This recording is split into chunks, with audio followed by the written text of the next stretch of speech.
El silencio de la tormenta. La lluvia golpeaba el tejado de lámina como puños desesperados, cada gota un eco del silencio que había envuelto la casa de adobe durante 3 años. Esperanza Morales presionó la palma contra el cristal empañado, observando cómo el agua convertía la tierra seca en lodo oscuro. El viento aullaba entre los mezquites, arrastrando hojas muertas y memorias que ella había enterrado junto con su esposo. En la distancia, un ruido extraño, no el gemido familiar del granero al mecerse, sino algo más humano, más frágil, rompió la sinfonía de la tormenta. Sus dedos se tensaron contra la ventana, dejando huellas fantasmales en el vapor, mientras algo en su pecho se despertaba después de tanto tiempo dormido. El amanecer llegó con la lentitud de una promesa incumplida. Esperanza se envolvió en el rebozo de lana que había tejido durante los primeros meses de su viudez, cuando sus manos necesitaban mantenerse ocupadas para no temblar. El café hervía en la estufa de leña, llenando la cocina con un aroma que ya no le proporcionaba consuelo, solo costumbre. Había cumplido 42 años el mes pasado, sola, marcando la fecha en el calendario de la cocina con una cruz pequeña, como había hecho Joaquín durante los 18 años de su matrimonio. Sus dedos ahora recorrían automáticamente los pliegues del rebozo, un gesto que había desarrollado cuando las palabras se volvieron innecesarias en una casa donde solo ella vivía. El ruido de anoche la había perturbado hasta el amanecer. No había sido su imaginación, algo se había refugiado en el granero durante la tormenta. Quizás un perro vagabundo o algún animal herido. La lluvia había cesado, pero las nubes seguían pesadas y grises, amenazando con descargar más agua sobre la tierra sedienta. Se calzó las botas de cuero gastado que habían pertenecido a Joaquín, demasiado grandes para sus pies, pero que se negaba a reemplazar. Cada paso hacia el granero resonaba en el suelo embarrado, mezclándose con el goteo persistente desde los aleros. La puerta del granero estaba entreabierta, meciéndose suavemente con la brisa matutina. Esperanza la empujó con cuidado, y el chirrido familiar de las bisagras oxidadas se mezcló con otro sonido, una respiración laboriosa, entrecortada. En la penumbra dorada que se filtraba entre las tablas, distinguió 2 figuras acurrucadas entre las pacas de heno. Un hombre, con la camisa empapada y manchada de barro, tenía el brazo derecho apretado contra el pecho en un ángulo que no parecía natural. A su lado, una niña de no más de 8 años se aferraba a una muñeca de trapo, sus ojos oscuros y alertas como los de un cervatillo asustado. «Por favor», murmuró el hombre cuando sus miradas se encontraron, su voz áspera como papel de lija. «Solo necesitamos un lugar hasta que pase la tormenta». Esperanza no respondió inmediatamente. Sus ojos se movieron entre el hombre y la niña, catalogando detalles. La ropa del hombre, aunque sucia, era de buena calidad. Sus manos, a pesar del barro, mostraban la suavidad de quien no trabajaba la tierra. La niña llevaba zapatos de cuero fino, aunque ahora estaban empapados y manchados. «¿Cómo se llaman?», preguntó finalmente, su voz ronca por la falta de uso. «Diego», respondió el hombre, sus ojos moviéndose nerviosamente hacia la niña. «Y ella es Paloma». La niña apretó más fuerte su muñeca, pero no apartó la mirada de Esperanza. Había algo en esos ojos que le recordó a sí misma en los primeros días después del funeral, una soledad que se había vuelto armadura. ¿Qué le pasó al brazo? Diego intentó enderezarse, pero el dolor lo detuvo. «Me caí del caballo durante la tormenta». El animal se asustó con los rayos. Esperanza asintió lentamente. No era inusual que los viajeros buscaran refugio durante las tormentas, aunque hacía años que nadie había llegado a su propiedad. Su rancho estaba alejado del pueblo, conectado solo por un sendero de tierra que se volvía intransitable con la lluvia. «¿Tienen hambre?». Paloma asintió casi imperceptiblemente, y Esperanza vio cómo el hombre luchaba entre el orgullo y la necesidad. La necesidad ganó. «Sí, por favor, vengan a la casa», dijo Esperanza, dándose la vuelta. «Pero primero vamos a ver ese brazo». La cocina se llenó de una tensión extraña cuando Diego y Paloma entraron. Hacía tanto tiempo que no había voces ajenas en esa casa, que incluso el sonido de sus pasos en el suelo de ladrillo parecía demasiado fuerte. Esperanza les indicó que se sentaran en la mesa de madera que Joaquín había construido durante el segundo año de su matrimonio. Diego se movía con cuidado, protegiendo el brazo lesionado. Paloma se acomodó en la silla más cercana a él, sin soltar su muñeca. Esperanza notó que la muñeca tenía el cabello trenzado con listones azules, el mismo color que las flores bordadas en el vestido que ella había usado en su boda. Puso agua a hervir y buscó en el armario las hierbas medicinales que había recolectado el otoño anterior. Santa María, árnica, manzanilla. Sus manos se movían con la certeza de quien había cuidado, no solo a un esposo, sino a caballos heridos, becerros enfermos y todas las criaturas que encontraban refugio en su tierra. ¿De dónde vienen?, preguntó mientras preparaba una cataplasma. Diego vaciló. Del norte. Íbamos hacia el pueblo. Esperanza no insistió. Los secretos eran tan comunes como las espinas en esa región árida, y ella había aprendido a respetar el derecho de las personas a guardar los suyos. Cuando terminó de preparar la mezcla, se acercó a Diego. Necesito ver el brazo. Él se quitó la camisa con dificultad, revelando un torso marcado por el trabajo, pero no bronceado como el de los hombres que pasaban sus días bajo el sol. El brazo estaba hinchado y amoratado, pero no parecía estar fracturado. Dislocado, murmuró Esperanza, sus dedos examinando el hueso con la suavidad de una brisa. Tengo que acomodarlo. Diego asintió, preparándose para el dolor. Cuando Esperanza maniobró el brazo de vuelta a su lugar, él apretó los dientes pero no gritó. Paloma se encogió en su silla, abrazando más fuerte su muñeca. Ya está, dijo Esperanza, aplicando la cataplasma tibia. En unos días estará mejor. Preparó huevos revueltos con epazote y frijoles refritos, sirviendo las porciones en los platos de talavera que había heredado de su abuela. El silencio en la mesa era denso pero no incómodo. Era el silencio de las personas que habían aprendido que no todas las heridas se curaban con palabras. Paloma comía con delicadeza, pero Esperanza notó cómo sus ojos se movían constantemente hacia la puerta, como si esperara que alguien entrara, o como si estuviera lista para huir. ¿Tienen a dónde ir?, preguntó Esperanza cuando terminaron de comer. Diego intercambió una mirada con Paloma antes de responder. Eventualmente, pero necesito unos días para que sane el brazo. Esperanza se levantó para recoger los platos. Pueden quedarse en el cuarto de huéspedes. No lo he usado en mucho tiempo. El cuarto de huéspedes había sido el refugio de Joaquín cuando necesitaba estar solo con sus libros y sus mapas. Después de su muerte, Esperanza había mantenido todo exactamente como él lo había dejado. Los libros apilados en la mesa de noche, su camisa de dormir colgada en el respaldo de la silla, incluso el vaso de agua medio vacío que nunca había terminado de beber. Ahora, mientras cambiaba las sábanas y abría las ventanas para que entrara aire fresco, sintió algo que no había experimentado en 3 años. La casa cobraba vida otra vez. Paloma examinaba los libros con curiosidad, pasando sus dedos pequeños por los lomos de cuero. Diego se recostó en la cama, su rostro pálido por el dolor y el agotamiento. Gracias, dijo, y en esa palabra simple había capas de significado que Esperanza no quiso explorar. Esa noche, por primera vez desde la muerte de Joaquín, no cenó sola. Había preparado caldo de pollo con verduras, y el vapor que se alzaba de los tazones creaba pequeñas nubes entre ellos. Paloma había dejado su muñeca en una silla cercana, pero seguía sin hablar más que lo estrictamente necesario.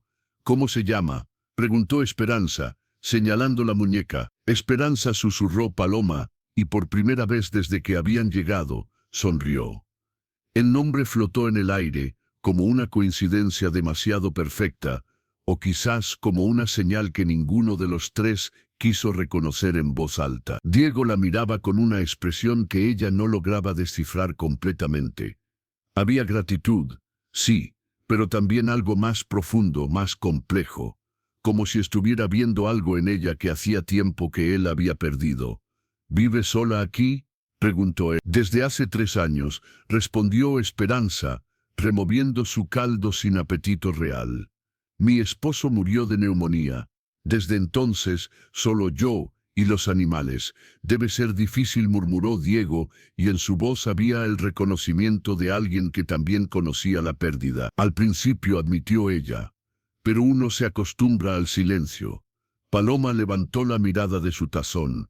A veces el silencio es mejor que las palabras que duelen. Era la frase más larga que había dicho desde su llegada, y tanto Diego como Esperanza se quedaron inmóviles, reconociendo en esas palabras una sabiduría demasiado madura para su edad. Los días siguientes se desarrollaron con el ritmo lento de la vida rural. Diego recuperaba fuerzas gradualmente, ayudando en lo que podía con el brazo bueno. Reparó la puerta del corral que había estado suelta durante meses, y arregló el mecanismo del pozo que Esperanza había estado manipulando con paciencia infinita. Paloma la seguía por la casa como una sombra silenciosa, observando cómo preparaba tortillas en el comal, cómo alimentaba a las gallinas, cómo cosía remiendos en la ropa vieja. Sus ojos absorbían cada detalle con la intensidad de alguien que había aprendido que los momentos de normalidad eran preciosos y frágiles. Una tarde, mientras Esperanza regaba el pequeño huerto que mantenía detrás de la casa, Paloma se acercó con su muñeca en brazos.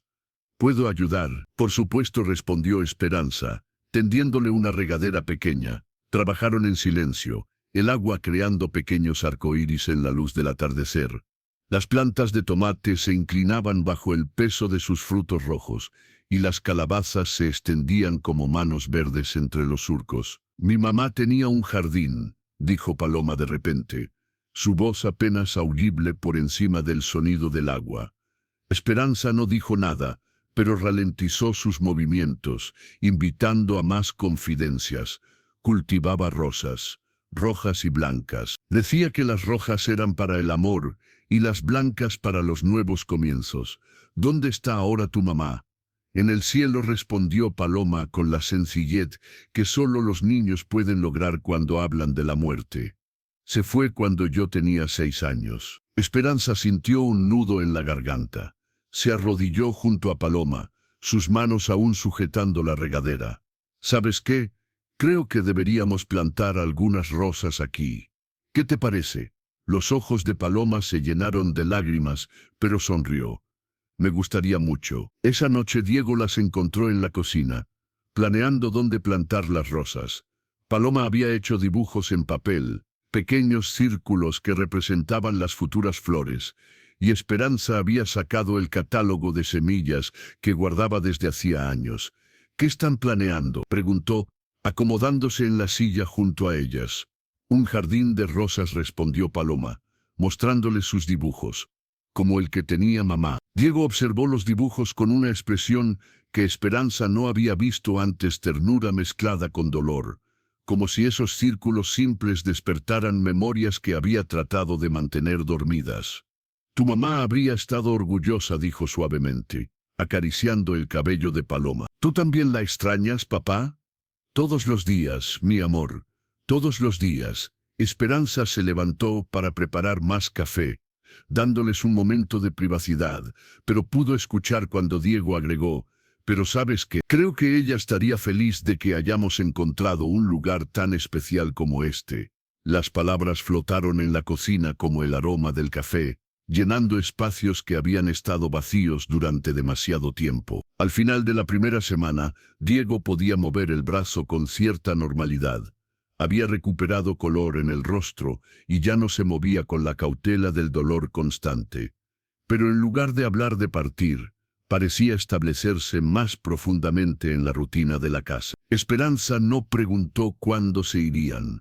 Había descubierto que disfrutaba el sonido de voces en las habitaciones, el ruido de pasos diferentes a los suyos en el suelo de ladrillo, la sensación de cocinar para más de una persona. Una mañana, mientras preparaba masa para tamales, Diego se acercó a la mesa de la cocina con una expresión seria.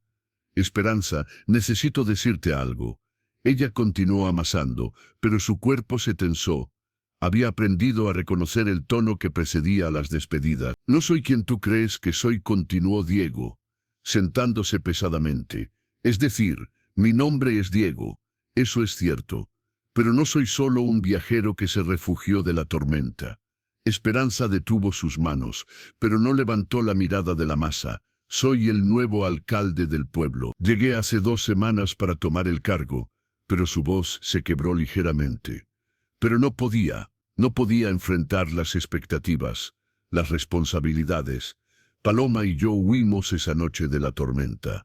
El silencio se extendió entre ellos como una herida abierta. Esperanza finalmente levantó la mirada, y Diego pudo ver en sus ojos no la sorpresa que esperaba, sino algo más parecido a la comprensión. ¿Por eso no podían ir al pueblo?, preguntó suavemente. Todo el mundo espera que sea como mi predecesor, que tome decisiones importantes, que lidere. Pero desde que murió Carmen, mi esposa, siento como si fuera un fantasma tratando de vivir la vida de otra persona. Esperanza se limpió las manos en el delantal y se sentó frente a él. ¿Y qué pasa con Paloma? Ella no sabe exactamente por qué huimos. Solo sabe que su papá no puede ser lo que necesita ser. ¿Y qué necesita ser? Diego la miró con sorpresa. ¿Cómo? ¿Qué necesita ser Diego el hombre, no Diego el alcalde? La pregunta lo dejó sin palabras. Se había acostumbrado tanto a definirse por sus roles esposo, padre, profesional, que había olvidado que debajo de todo eso existía una persona que tenía derecho a sentir miedo, dolor, confusión. No lo sé, admitió finalmente. Hace mucho que no me hago esa pregunta. Esperanza asintió lentamente. Yo tampoco sabía qué necesitaba ser después de que murió Joaquín. Solo sabía lo que había perdido. Esposa, compañera, la mitad de algo que había sido completo. ¿Y ahora lo sabes? Ahora sé que puedo ser muchas cosas, incluso cosas que no sabía que podía ser. Esa tarde, Paloma ayudó a Esperanza a plantar las primeras rosas en un rincón soleado del jardín.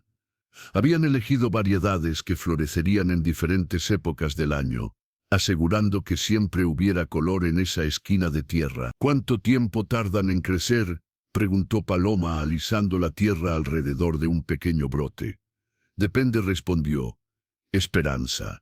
Algunas florecen rápido pero duran poco, otras tardan mucho tiempo, pero cuando finalmente florecen, duran para siempre. ¿Cuáles son mejores? No hay mejores ni peores, solo diferentes. Lo importante es tener paciencia y cuidarlas, mientras crecen.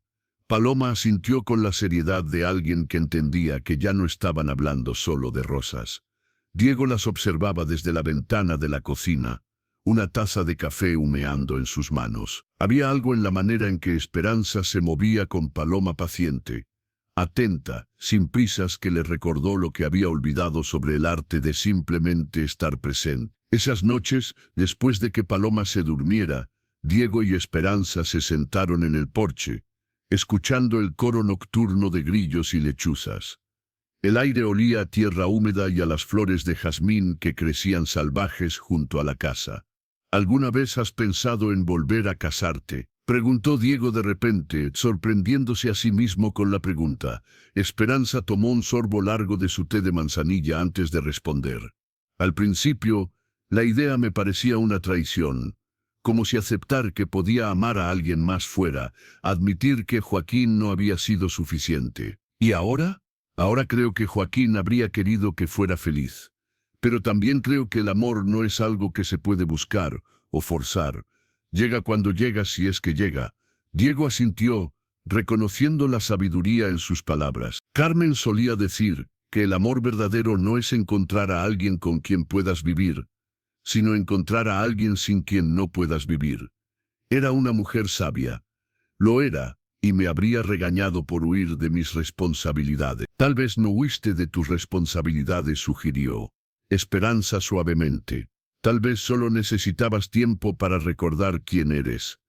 Las palabras se quedaron suspendidas en el aire nocturno, mezclándose con el perfume de las flores y el sonido distante de un coyote llamando a la luna. La segunda semana trajo consigo un cambio sutil, pero perceptible en la atmósfera de la casa. Diego había comenzado a ayudar más activamente en las tareas del rancho, no con la urgencia de alguien que trata de ganar su lugar, sino con la naturalidad de alguien que había encontrado un ritmo que le funcionaba. Reparó el techo del granero donde las láminas se habían oxidado, reemplazó las tablas podridas del corral y ayudó a Esperanza a reorganizar el cuarto de herramientas que había estado en desorden desde la muerte de Joaquín. Paloma había comenzado a llamar a Esperanza, tía Esperanza, un título que surgió naturalmente y que llenó de calidez el corazón de la mujer mayor. La niña había empezado a sonreír más frecuentemente, y sus ojos habían perdido esa alerta constante que había tenido cuando llegaron. Una tarde, mientras Diego reparaba la cerca del pastizal, Esperanza se acercó con un vaso de agua fresca y se quedó observando su trabajo. ¿Has pensado en lo que vas a hacer?, preguntó. Diego detuvo su trabajo y se enderezó, limpiándose el sudor de la frente. ¿Te refieres al pueblo? Me refiero a todo. Al pueblo, a Paloma, a ti mismo. Él se apoyó contra la cerca, contemplando las montañas distantes que se alzaban como gigantes dormidos en el horizonte. He pensado mucho. Demasiado, tal vez.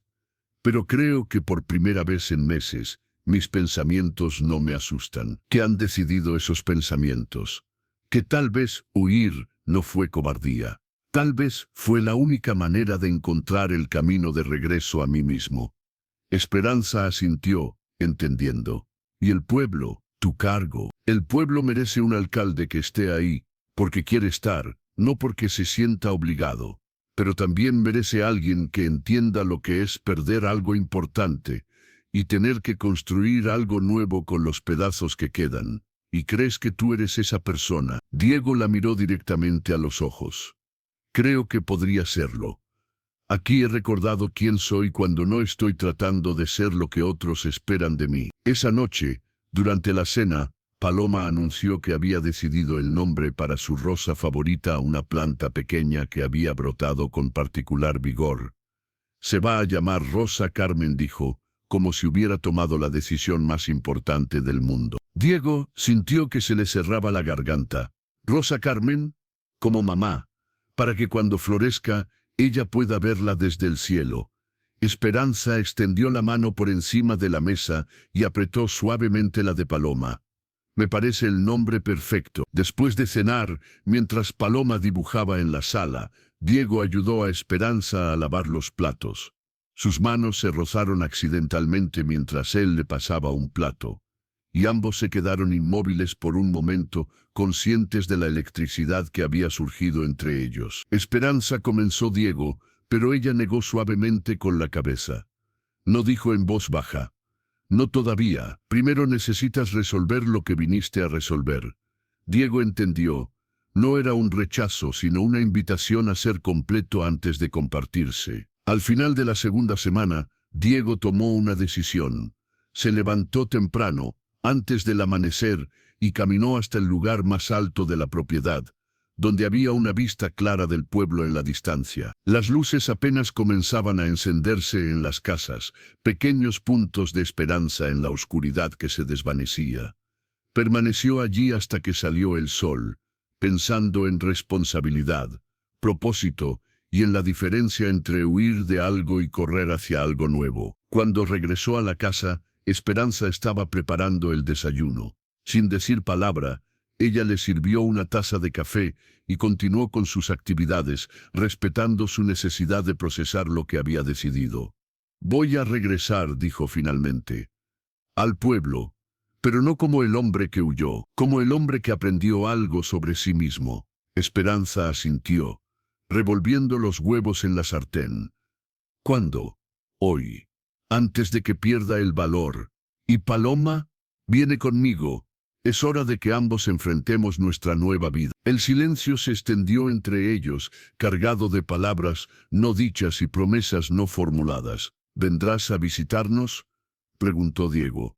Al pueblo, quiero decir, tal vez, respondió Esperanza, y en esa palabra simple había tanto una puerta abierta como un desafío silencioso. Después del desayuno, mientras Diego y Paloma empacaban sus pocas pertenencias, Esperanza cortó flores de su jardín, no rosas, porque esas necesitaban más tiempo para florecer, sino margaritas silvestres y claveles que había cultivado junto a la ventana de la cocina. Para que tengan un poco de este lugar con ustedes, dijo, entregándole el ramo a Paloma. La niña abrazó las flores contra su pecho, inhalando su fragancia. «¿Podemos volver a verte, tía Esperanza?», siempre respondió Esperanza, arrodillándose para estar a la altura de Paloma. «Y tú siempre puedes venir a ver cómo crecen nuestras rosas». Diego se acercó, y por un momento los tres permanecieron en un círculo cerrado, unidos por algo que era más profundo que las palabras. «Gracias», dijo Diego. «Por todo, por recordarme quién soy». «Gracias a ti», respondió Esperanza, «por recordarme que todavía puedo ser muchas cosas». Los vio partir desde el porche, dos figuras caminando por el sendero de tierra hacia el pueblo distante. Paloma se volvió varias veces para saludar, y cada vez Esperanza levantaba la mano en respuesta.